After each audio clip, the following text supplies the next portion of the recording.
Welcome,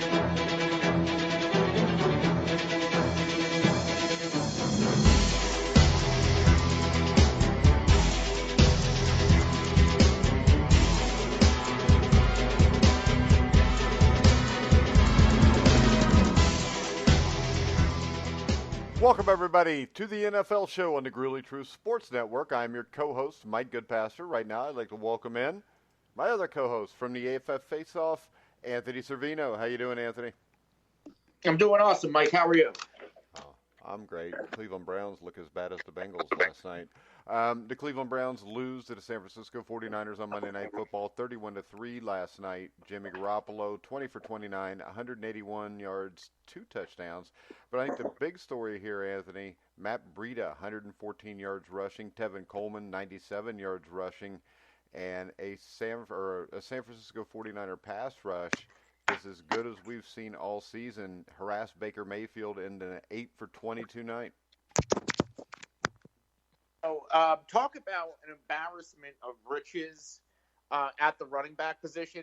Matt Breida has been effective. Jeff Wilson was a decent goal line back, scored 2 or 3 times when he had the opportunity. Raheem Mostert, a special teamer, is also an effective running back, and they get Tevin Coleman last night. I think they brought Tevin Coleman in from Atlanta because he had a familiarity already with Shanahan's system, and he was expected to be the number 1 running back. But Matt Breida, as long as he's healthy, he's more efficient, he's more effective and explosive than Tevin Coleman.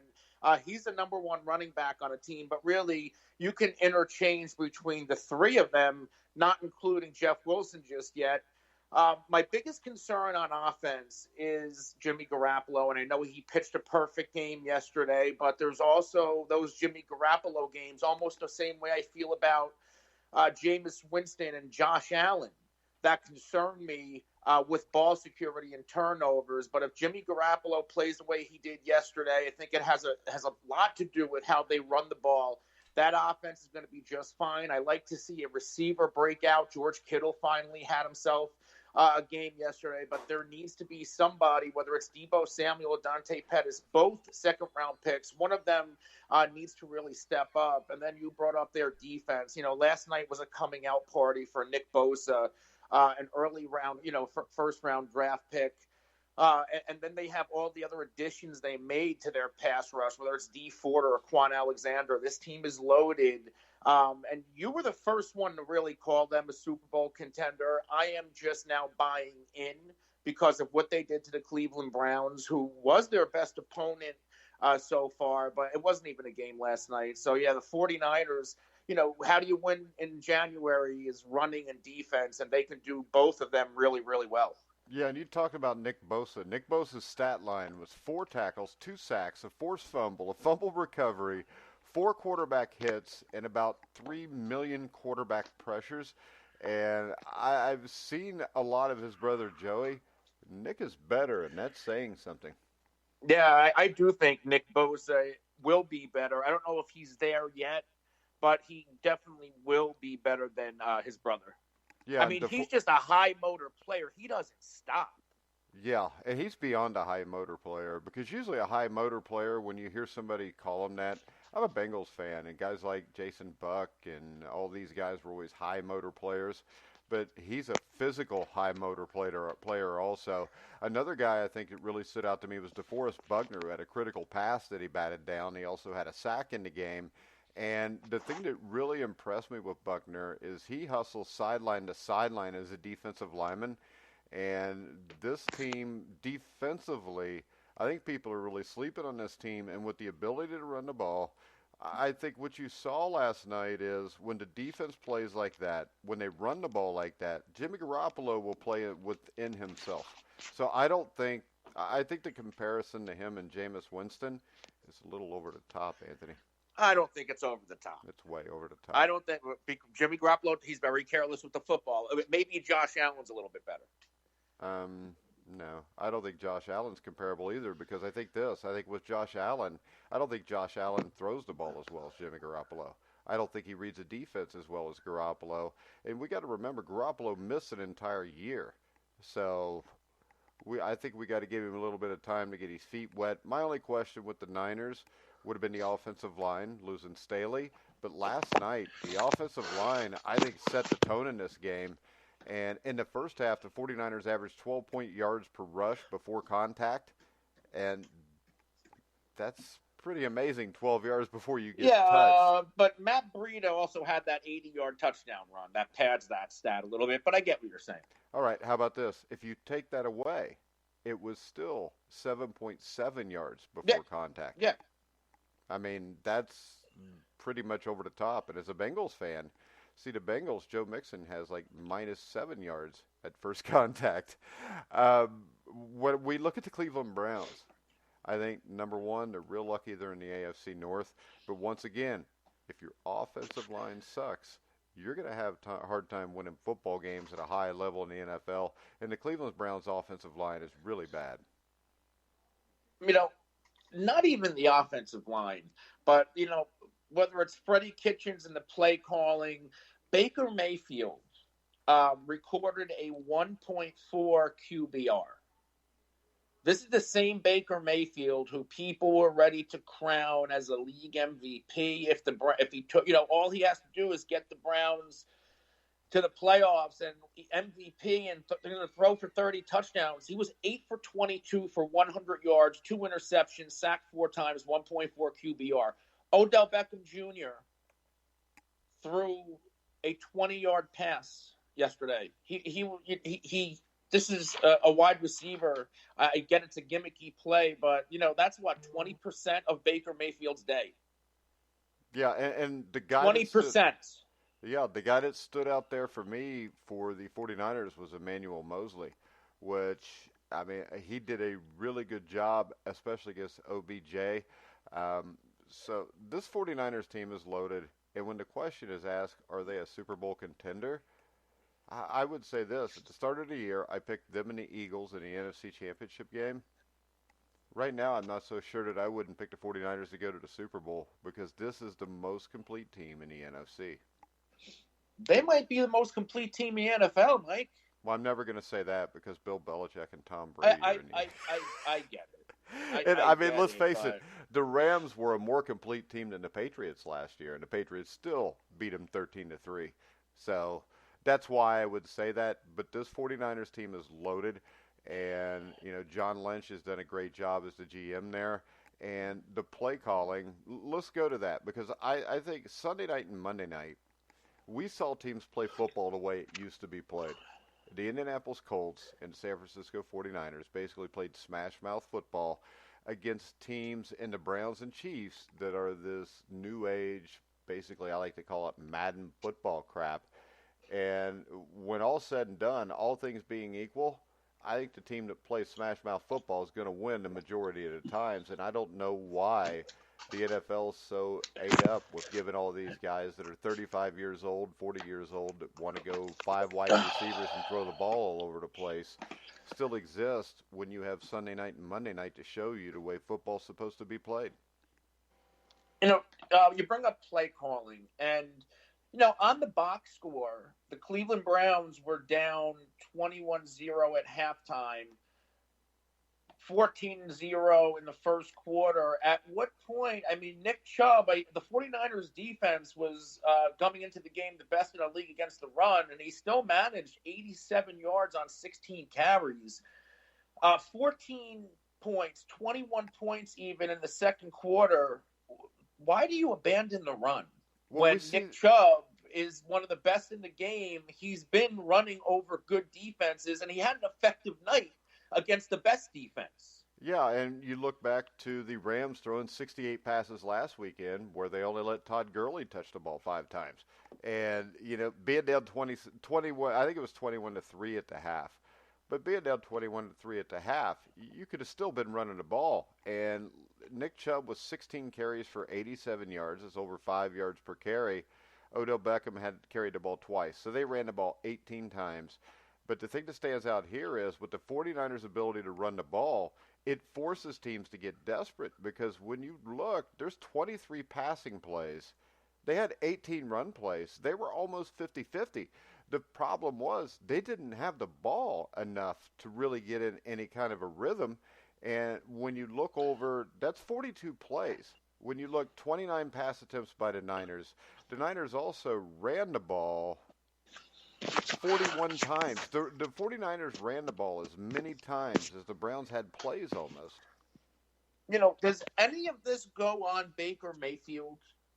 Um, Because when you have a Nick Chubb establishing the run and you have a Jarvis Landry and Odell Beckham Jr. catching the football, you have to complete better than 8 passes. I get the line's terrible, but 8 for 22, there's something wrong. well, I think the thing wrong is this. I think Freddie Kitchens does not call this offense under the guise that his offensive line is very bad, and there's not a whole lot of time for Baker Mayfield to throw the ball. And I also think this. I mean, the Rams are graded worse than the league, and Jared Goff's passing for nearly 400 yards a game. Yeah, but he's throwing for 400 yards, but he's throwing the ball 70 times, too.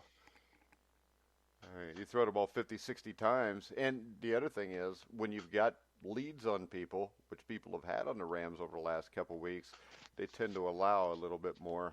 But I think the Rams' offensive line and their rating is not conductive to it doesn't match up with the players they have on the offensive line. The Browns' rating does match up with the players they have on the line. So I think play calling is a big deal in all of this. And the thing that we do notice is usually I saw a stat with Joe Mixon where when the Bengals run Joe Mixon more than 20 times, they're 7-1. When he doesn't run it 20 times, they've lost every game over the last 2 years. And I don't think it's a coincidence that if you run the ball successfully, it's a lot easier to throw the ball, and you're going to win games. And what we saw last year, the Patriots and Rams, they'd run the ball. They ended up in the Super Bowl. The Saints and the Chiefs, now the Saints do run the ball a lot more than they used to, but with the Chiefs, once they lost, Kamara last year, they had no run game. They weren't nearly as effective. So I think Freddie Kitchens was a bad hire in Cleveland. I think Freddie Kitchens will be gone by the end of this year. When you look at their schedule, there's a good chance they could be 3-6 after 9 games. And with the Super Bowl hopes of Cleveland fans and the Cleveland front office, I don't know how much longer Freddie Kitchens lasts here if this continues. Listen, didn't I say it from the start that I don't believe Freddie Kitchens makes it out of the season? I think we both said that. I think Freddie Kitchens I know may I've make it said out of the it, season. and I know I've pissed my co-host on the FF Face-Off off with that. Freddie Kitchens has no business being an NFL coach. Neither does Zach Taylor. Neither does Cliff Kingsbury, because there's nothing in their resume that says they should be a head coach. I mean, Freddie Kitchens is the head coach because Baker Mayfield wanted him to be the head coach, and they decided to let Baker run the team like they did LeBron James in Cleveland. The difference is this: Baker's not LeBron James.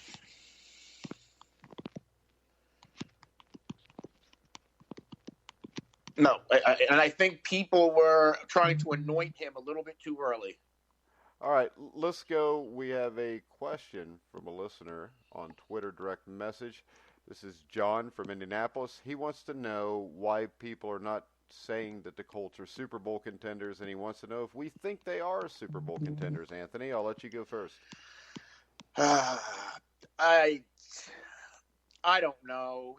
I like the Colts, and coming into the season, I like Jacoby Brissett, and the big reason why is because on a limited time being with the Colts a couple of years ago, he didn't win a lot of games, but he looked like an NFL starter. And as I dug into the numbers even more, he only had about 10 turnovers, right around give or take one, which shows me he is very careful with the football. I didn't know that he was going to be throwing, up until last week, even though he won against the Chiefs. I didn't see Brissett throwing 2 and 3 touchdowns every game. I didn't see him being this good offensively. So, yes, in theory, I want to buy into the Colts, but I think the defense, all the injuries, they are down 1 or 2 safeties, Darius Leonard, T.Y. Hilton's in and out of the lineup. Devin Funchess is on IR. Paris Campbell missed last week. There's a lot of injuries. But anything can happen in the NFL. But it's too early for me to crown the Colts just because they beat the Chiefs that seem like Swiss cheese in games like Sunday night. A lot of holes. And remember, what I've said from the start is Andy Reid coaches that team. They won't run the ball enough, and they won't stop the run because that's the MO for him, especially in Kansas City. And when you can't do those two things, you're not going to win a Super Bowl, and you're not going to get out of New England. With the Colts, I think the Colts, Frank Reich did a great job. I am more sure now than ever that Frank Reich is a damn good football coach because he did what a lot of guys won't do. Plus, he's not 30 playing PlayStation all the time. So when I look at this, I still think you have issues if you play against a team that can run the ball and a team that can stop the run because I think Jacoby Brissett is a good quarterback, but I don't think he's a guy that, when it comes down to it, can make the plays in a big playoff game against the Patriots. The only thing is, maybe they're a Super Bowl contender because outside of the Patriots, who else is there that really scares you right now? Because is it crazy for me to say that right now maybe the Bills are the second best team in the AFC? I don't know if that's crazy. I don't know if I'm ready to put them over Kansas City because Kansas City will be getting Tyreek Hill back, and he's I get these other players are okay, but Sammy Watkins left after a quarter. He's starting to show signs How about of wear this, though? and tear. Tyreek Hill's not going to play running back, and you still have to run the ball. And if Kansas City plays Buffalo in a playoff game in bad weather, and chances are the game's going to be in Buffalo or Kansas City, so it's going to be bad weather. Actually, you can run the ball with Tyreek Hill. You can run the ball with Tyreek Hill. But you have to be able to have a physical presence to be a great football team. And a physical presence is not running a jet sweep. A physical presence is being able to line up and run the ball. No, I know. I know what you're saying. Yeah, and I know what you're saying, and they can run it that way. But the problem is, can you run it good enough with the jet sweep that you can fake the jet sweep and then run the ball between the tackles with LaShawn McCoy? And I don't know that they can do that. I mean, right now, to me, I'm not even convinced the New England Patriots are that good. It's just everybody else is that bad, Anthony. I don't know. I'm not going to take any away from Jacoby Brissett. I always liked the kid. He's impressing me throwing the football. So I think it is a lot of it for Jacoby Brissett. Well, I just don't see him being able to make the plays. Credit that offensive line. Not make the plays. He's throwing for over 250 yards a game and 2 touchdowns. Good for him. Did he make the plays to beat Kansas City? Nah, they ran the ball. Did he make the plays to beat Oakland? Oakland beat them at Indianapolis. So Oakland beat the Bears. So who thinks the Bears are real good? That's a tough defense. Wait That's a second. Really I picked defense. the Bears. Wait, I don't want to hear that because I picked the Bears last in that division, if you remember. So I picked them to miss the playoffs, but that defense should be able to handle a team like the Raiders. Yeah, but that defense is all they've got. They have no quarterback, they have no running game, and their wide receivers aren't very good. They're a really one-dimensional team. So I think the Bears are a 7 or 8 win team at best this year. We talked a little bit about the Bills. What do you think about the deal with wide receiver Zay Jones going to the Raiders for a 2021 draft pick? Not surprised by it. Zay Jones, he's flashed in Buffalo with really bad quarterback play, but with the receivers they have now, and Cole Beasley and Robert Foster and John Brown and Dawson Knox, the young emerging tight end, I think they're fine to move on from Zay Jones. And even Isaiah McKenzie is getting more touches than Jones. So, yeah, they were right to try to move him for a future pick. I agree. Next up, the Giants' Sterling Shepard is sidelined with another concussion, expected to miss considerable time right now. It's the second concussion in less than a month, Anthony.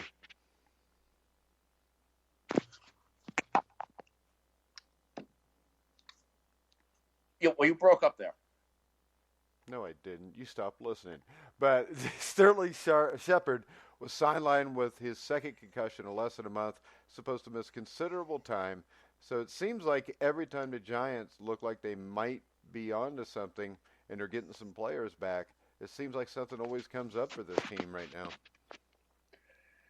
Yeah, and Sterling Shepard with Golden Tate, I think that would have been a great duo and a lot of fun to watch and a lot of help for Daniel Jones. But it seems like, you have the first couple of games, you have Shepard, and now you don't have Shepard, but you have Tate. The good thing is that we are going to see these younger wide receivers step up and see what they have in the future. Because, Shepard and Tate next season, when the Giants are going to try to compete, there needs to be a number 3 and even possibly a number 4. So these young players are going to begin to show if they can hang or not. I mean, I know the Giants moved on from the veteran receivers. I think it was Benny Fowler and Cody Latimer. So these young kids, we're going to get a chance to see them play. I don't know if they're going to do much this week against New England, but, they'll be getting Saquon back. They're going to start getting healthier. So we're going to see a good version of the Giants offense sooner rather than later.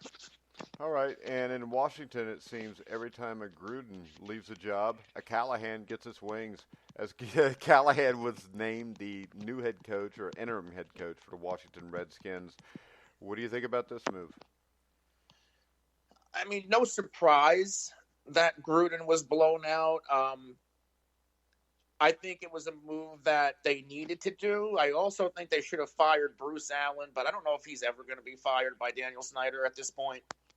Bill Callahan, he already said he wants to run the ball more. It's a lost season for the Redskins, and hopefully Jay Gruden gets another shot somewhere. Why?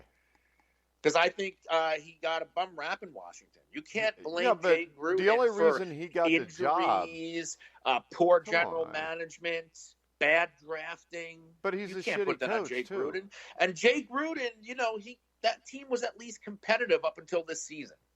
Jay Gruden Those sucks. Redskins were competitive. Jay Gruden sucks. He's a horrible offensive coordinator in Cincinnati. I have no reason to think he could be a good head coach anywhere.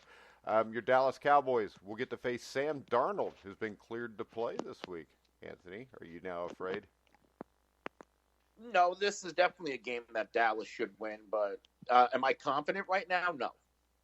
Yeah, because the Cowboys I'm in suck. no way. So you're not making, they're not going to lose another game this decade, right? They got to win one this decade before I can say that. All right, Rob Gronkowski. Rob Gronkowski is returning. It's just to your TV set on Sundays, as he agreed to work with Fox NFL Sunday. What do you think about Gronk coming over and doing a little TV? Not surprised. I think it was if it wasn't coming back to play for the Patriots, it was probably going to the booth because, if anything, he's going to be entertaining. Yeah, and for what it's worth, you've been saying he was coming back to play. I never believed you even once, and now look what happened. I mean, look at Jason Witten. Was in a booth and then was right back. Yeah, but Jason Witten's a lot older. Yeah, but Jason Witten doesn't have like 72 Super Bowl rings. He's a Dallas Cowboy, which means he's never won one, and he probably never will again. So he wanted to take a shot at winning one. So there's a big difference between him and Gronk.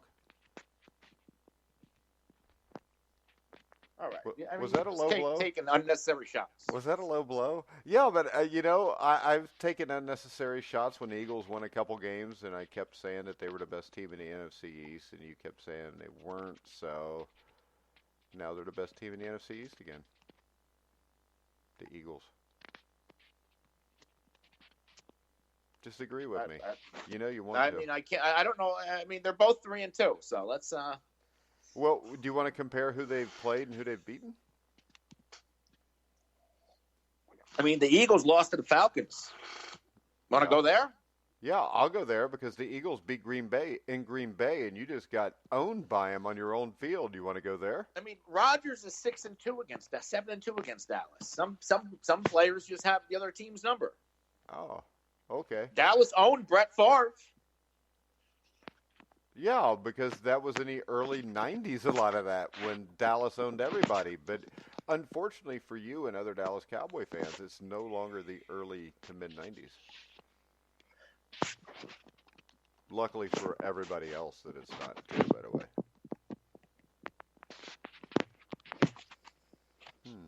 Jerry Jones dismisses the notion of firing Jason Garrett.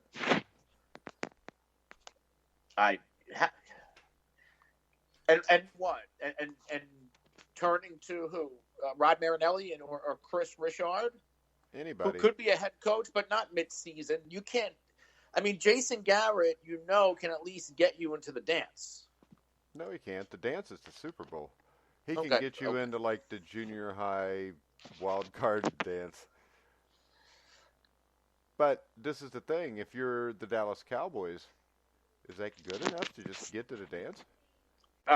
Rather than not get there. Oh, it don't matter. If you don't go to the Super Bowl, you don't need to even go to the playoffs. I've seen my team go to AFC Championship games. I don't really care to see that anymore. I just want to see a Super Bowl win before I die, which is obviously not going to happen, Anthony. Because it's the only thing that matters is if you win a Super Bowl. If you don't believe that, ask Dan Marino, who that's what everybody always brings up about him. No, I do believe that. But I also would rather be happy on a Monday morning. Yeah, but it's better than being crushed on a Monday morning after your team's lost their 5th straight wildcard game. Oh. See, I'm a Bengals fan, so I'm jaded. I'm just disappointed. That you are. But the Bengals are 0-5. They're only 3 games out of first place, and they still get to play Baltimore twice. So there's still hope in Cincinnati, Anthony. Hope for what? I don't know. Tua Tagovailoa from Alabama, who then we will completely ruin what should be a Hall of Fame career by him either getting hurt early or we'll still have Opie Taylor calling the plays for him, and that won't be any good either. See, I'm good with firing my coach after just 5 games. But I was also good with never hiring him.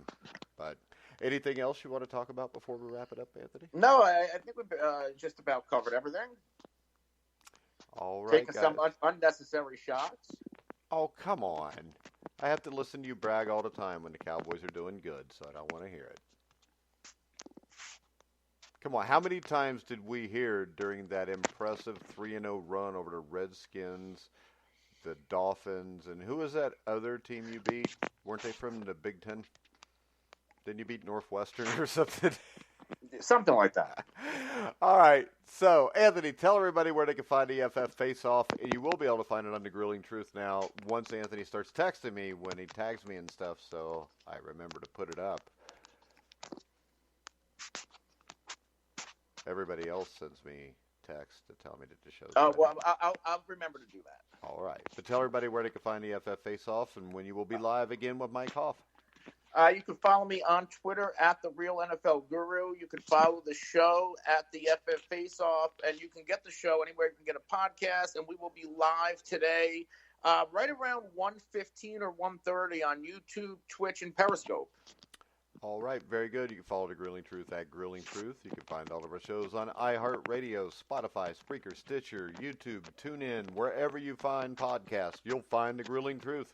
So for Anthony Cervino, I'm Mike Goodpaster. You've been listening to the Grilling Truth, where the legends speak.